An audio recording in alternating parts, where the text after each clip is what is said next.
Hey guys, welcome back to the cave. Today I'm going to show you how to make a Reflex Deflex longbow. Making bows sometimes can go a little bit like this. You're all antsy, you get all excited, you're finally got this piece of wood you're gonna make this awesome bow out of. Then you carve on it for like 10, 15 hours, taking your time, making sure everything is perfectly right. Then all of a sudden, as your beautiful piece of art is coming together, it goes like this. I'm so glad this bow's looking so good.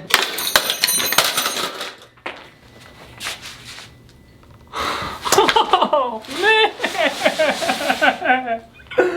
Oh. Man, it sucks. And that's why today I'm going to show you how to make a Reflex Deflex IPE backed bamboo bow and how to avoid all of the bow shattering mistakes you might make. Let's get right into it. Here is my current stash of IPE, and I have some bamboo here behind me as well. The difficulty of buying bamboo in IPE, for me at least, is that nobody sells it around here, so I've got to order it online, which means shipping prices can rise, especially if you're using IPE because it's so dense and so heavy. With one board you can pay $30 to $50 of shipping, but if you have a bandsaw, out of one board you can make more than one bow if you can rip it down, so that is nice. In order to buy both of these materials, just do a Google search. You can find some on eBay sometimes, and the IPE you can normally get from a decking company. That's where I found it for the cheapest price. Now personally, I use some templates to lay out my bows. Also, once I've laid it out with my template, I can just use that blank as my new template, and I can save a couple cuts by laying that template out on the original board and cutting the shape out of the bow first instead of ripping it into straight lines. I feel like I found a really good way to lay out these IPE bows, and this is how I do it. The handle section lays out to just over 1.5 inches. That's an 8-inch section. And at the tip of my limbs, it's 5/8 of an inch. This is the rough dimensions. This is the dimensions I'm gonna use to glue up the bow. After it's glued up, I'll take the limb tips down to closer to 1/2 inch, and the handle section will come down also. I kinda do a pyramid style bow where it tapers the entire length of the limb from the handle section all the way down to the limb tips. Now, after you've got the bow cut to shape, you can rip it in half so you've got 2 bows out of one board, which is really nice. You just gotta be really careful to get it in the center as much as possible, or else you've got a chance of making it too thin and end up ruining one of these bows. The next thing we need to do is flatten this board on a belt sander. The biggest belt sander on the bender.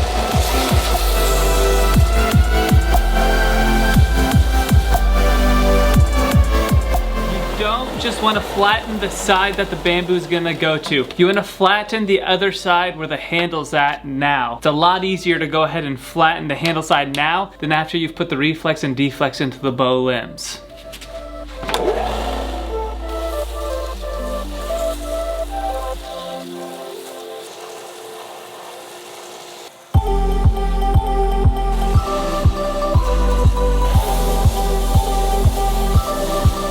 With the IPE ready to glue up, it's now time to trace out this shape onto the bamboo and then cut it to size. Something you don't want to forget is to space the nodes evenly out on the bamboo.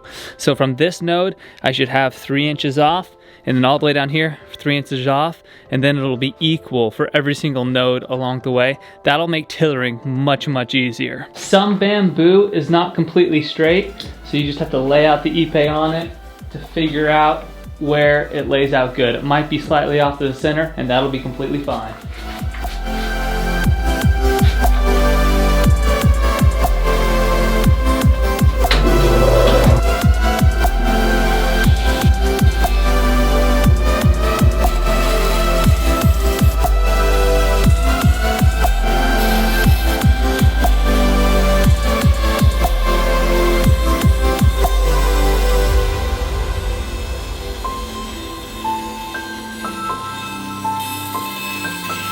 Okay, so we're at a very crucial part. The first couple bows I made, I didn't thin down the bamboo enough. And you may have seen that first video, I tried to have a bow shoot over 200 feet per second. That was my problem. Very simply fixed, you just want to take down more of the bamboo. Some bamboo is a lot thicker than others. Some of the bamboo I'll just take directly to the belt sander, make it smooth and make sure it's thin enough. Some of it's extra thick like this piece.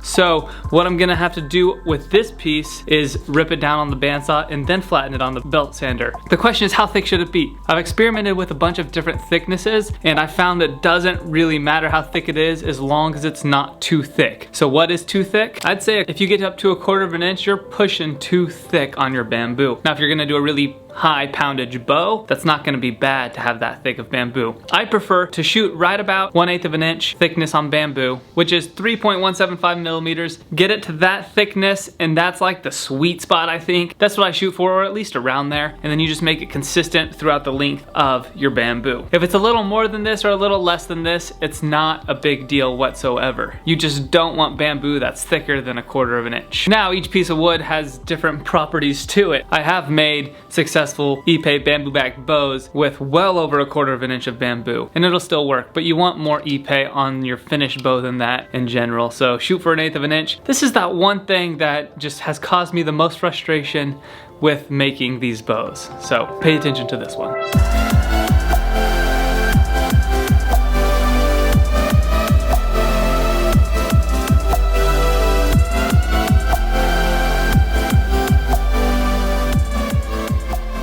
I think I need to clarify something really fast. The limb tips is gonna be 1/8 of an inch, but at the center, due to the tall crown, it's gonna be closer to 1/3 of an inch. And the reason we can't take the center down to 1/8 of an inch is if we did, you would lose this width. So it will slightly taper from the thinnest point all the way down to the thickest point in the handle. But now that we've got the bamboo and IPE matching perfectly, we need to make a power lamb. A power lamb is a 10 to 12 inch piece of wood that goes in the handle section in between the IPE and the bamboo to make the bow stronger. I've made these bows without power lambs, and I've made them with power lambs, and I've never had one with a power lamb break at the handle section.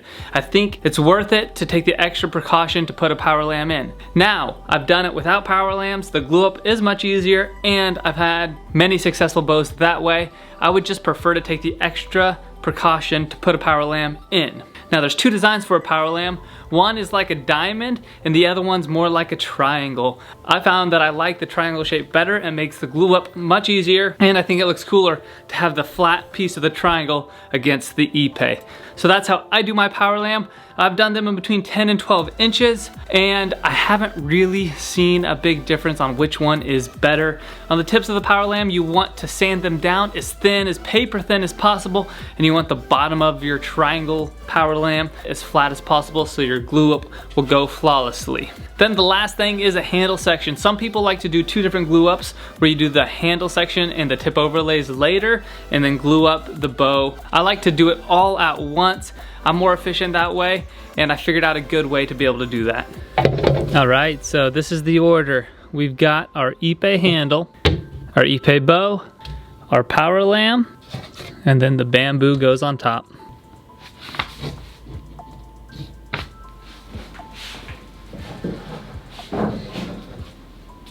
All right, so as far as the bow form goes for this kind of a bow, it can be extremely simple. You see, I just got a 2x4 right here, and then here's for the deflex and the limb, and then I will set one of these 2x4s on the end so I can have the reflex tips. It'll deflex down, come back up to the handle. Same thing, deflex and then reflex on the tips. Now that is how I make a form. It's really simple, just a couple pieces of scrap wood. But something I do like to do is I put these guides here on the side so that with my handle section, as I glue it all up together, it can hold it there in place. And I also make the centerpiece the same thickness as the handle so that when we clamp it all down together, it holds together tighter. Putting some painter's tape on the back of the bow will save you a ton of time and sanding later so that glue doesn't get on the back of the bow. So the process I use to glue up is I acetone all of the pieces that I'm gonna glue up. At the same time, I go ahead and put the glue I use, which is EA40, in the heat box, and that makes it more viscosity. Makes it flow more so I can smooth it out easier because my shop is pretty cold. Then there's the debate of whether to scratch up the bow or not. I've seen people say both, I've done both. The glue recommends that you sand it with rough sandpaper and then leave it at that point after it's smooth and go ahead and glue it up. So that's what I've been doing recently, and I haven't had any problems with it. I personally use 26-inch bike tire tubes as clamping pressure. It creates even pressure all along the bow.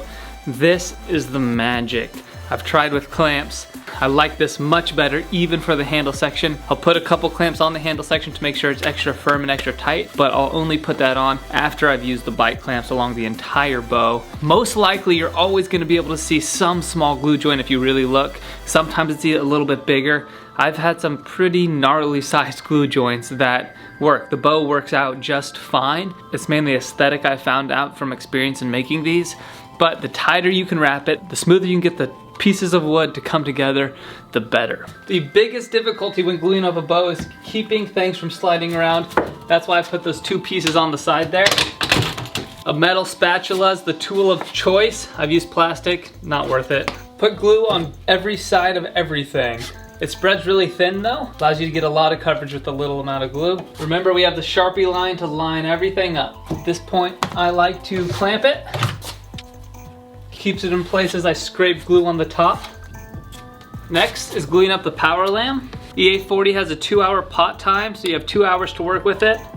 I find that though, after about 30 minutes, it starts getting thick enough, it becomes pretty hard to work with. Keep those Sharpie lines in a line. Now it's onto the bamboo. Always want to make sure there's no dry spots. Then line your Sharpie line up. At this point, we can wrap the saran wrap around. I like to grab 2 clamps and clip them right outside the power lamp at the same time so that the power lamp doesn't slide. Time for the first bike tire. I start in the center of the handle and then work outward. See how it all wants to slide around? Just gotta be careful. It helps that this is pulling it vertically straight down. That keeps it from sliding side to side near as much. Other thing I like to do is clamp that power lamp, the bamboo, and the handle sideways like that, and that'll keep it from skirting out to the side. At this point, set a clamp on it, clamp down over the tire to keep the whole bow from sliding back and forth. This will allow you to really put a lot of pressure on that bike tire to wrap the limb up really tight.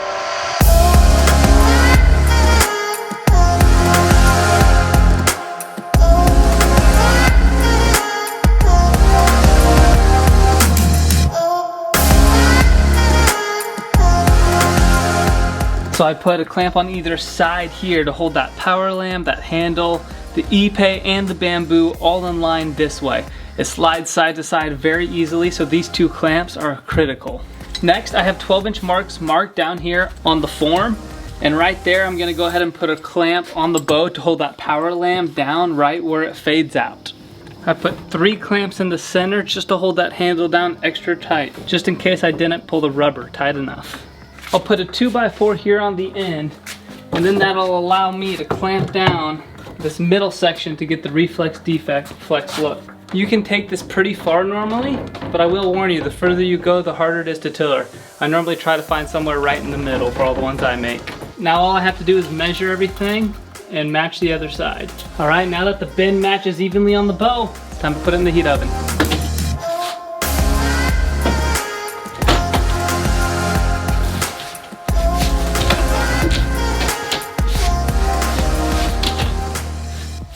Okay, the glue is cured, so it's time to take this out of the heat box.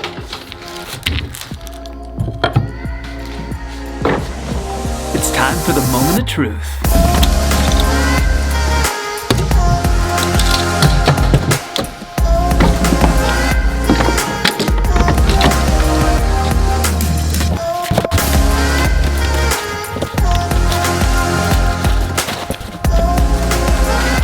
After a bit of sanding, this is what it looks like, and our glue joints actually look really, really good on this bow. I'm excited about it. Next thing we need to do is tip overlays, but we're gonna hold that for part 2 of this video. This right here, this bow is actually gonna go to one of you guys. I'm gonna auction it off at the end of the next video. Thanks again for joining me. Make today count, and we'll see you on the next one.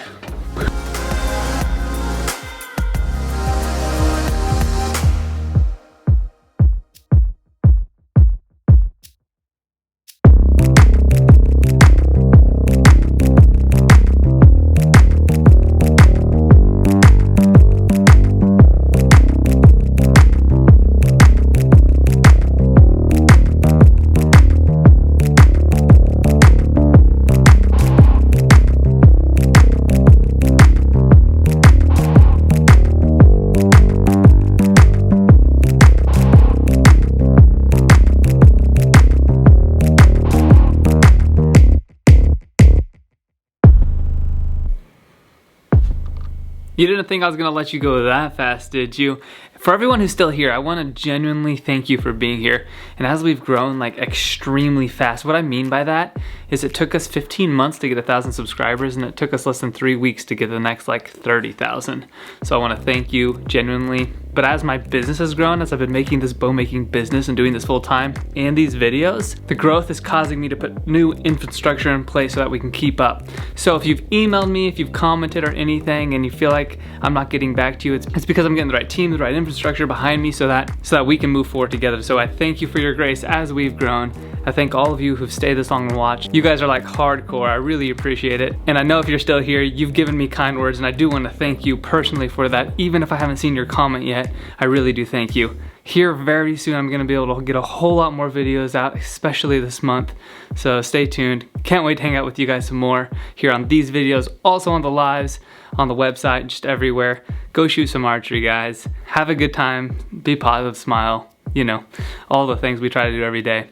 And I just want to thank you. I'll see you guys later.